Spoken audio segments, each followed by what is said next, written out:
So far, we've been solving simultaneous equations by a method called elimination.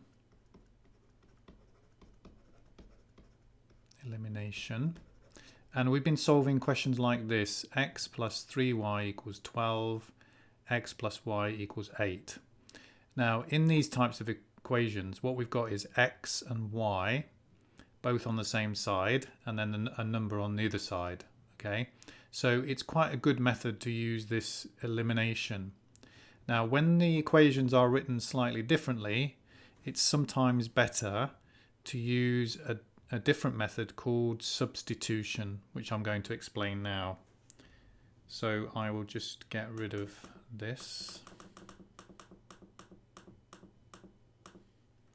Okay, so here we have a simultaneous equation: y equals 2x plus 3, y equals 9 minus x.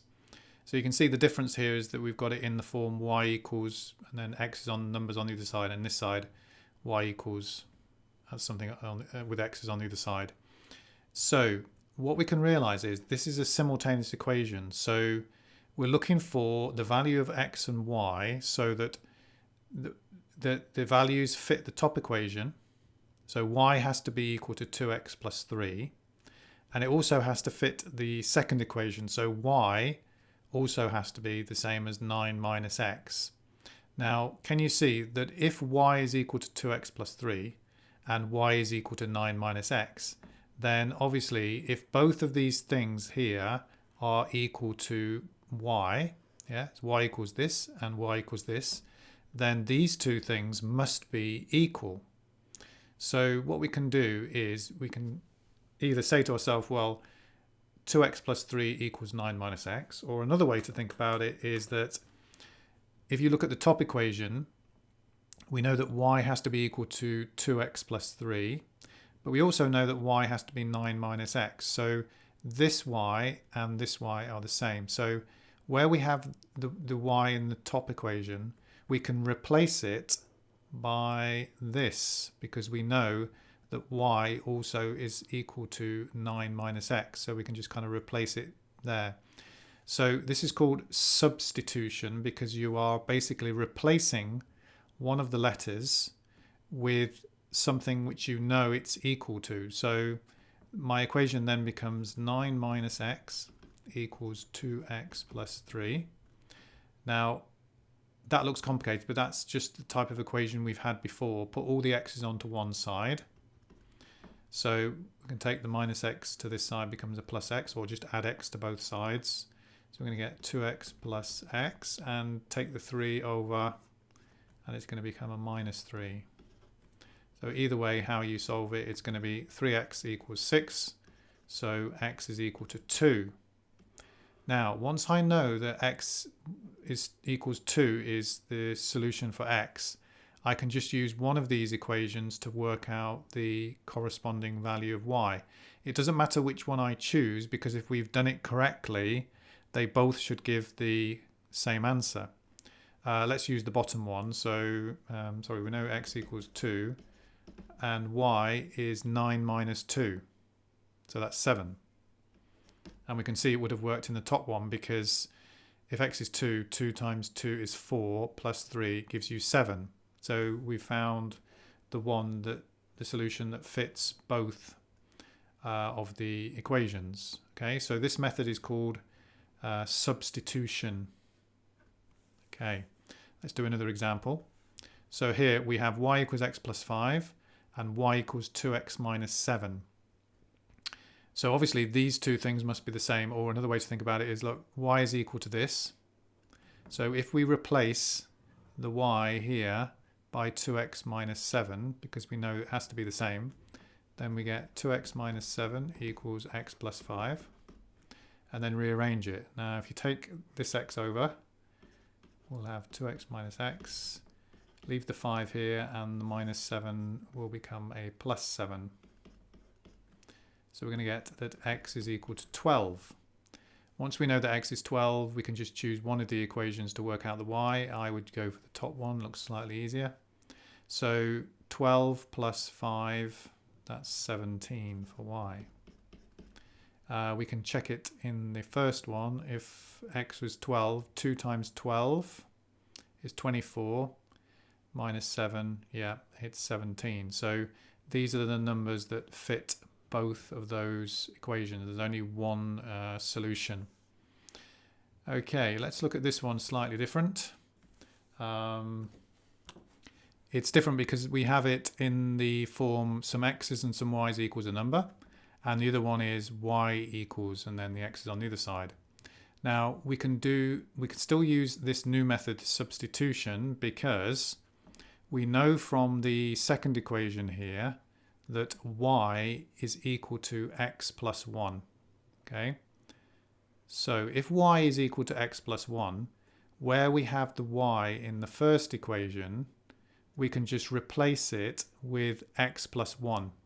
Okay, so let me take the top equation. All right, 3x plus 2. Now it's normally 2 times y, but we know that y is equal to x plus 1, so we just put 2 times the x plus 1, but you have to use brackets obviously, and that answer has to be equal to 8. Okay, so it's just substituting one of the letters in one of the equations for something you know it's equal to.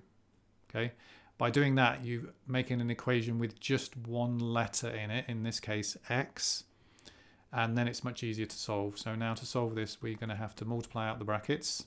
So remember, you do 2 times x and 2 times 1. Now put the x's together. That's 5x plus 2 equals 8. Take the 2 to the other side. So 8 minus 2, that's 6.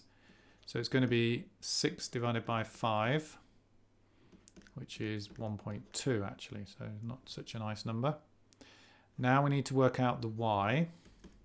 Now can you see that the second equation is much easier to use, isn't it? Y equals x plus 1. So if x is 1.2, then it will be 2.2 for y. Now just for a check, we can just check whether it works in the first one as well. So 3 times x, so 3 times 1.2 plus 2 times y, so 2 times 2.2. Let's see what that's equal to. Well, 3 times 1.2 is 3.6, and 2 times 2.2 is 4.4, and that does add up to 8, doesn't it? So we must have the correct solution. Okay, let's do another one, slightly harder. So we have this. So again, y is equal to 2 minus x. Okay, so y has to be equal to 2 minus x always. So what we're going to do is replace, in the first equation, we can replace the y by 2 minus x. So we've got 4x minus 3 times y, which we know has to be equal to 2 minus x. And that all has to be equal to 1. Multiply out the brackets. So be careful, it's minus 3 times 2 is minus 6, and minus 3 times minus x, yeah, plus 3x. So what we're going to get is 4x plus 3x, that's 7x minus 6 equals 1. So obviously take the minus 6 over, becomes a plus 6. So that's 7. So x is equal to 1. Now if x is equal to 1, you can see it's much easier to use the second equation just to simply work out what the y is. So y equals 2 minus x, and x is 1, so 2 minus 1, it's 1. So this is the solution for this one.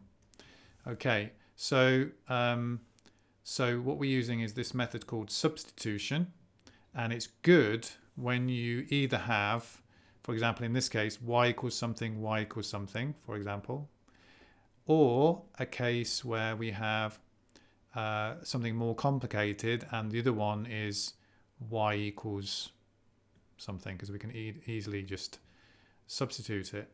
Now in some questions you might see this question, this exact same question be written kind of differently. It might have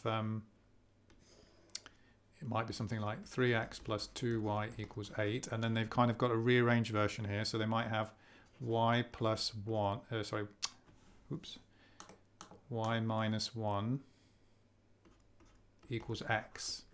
Now if it was written like that, then obviously it would be easier, well, either to take the minus 1 to the side so you have y equals x plus 1 and do it like I've done, or we could just replace the x by y minus 1. So we would be basically replacing this x by y minus 1, and it would just work out, we just do it in the opposite way around.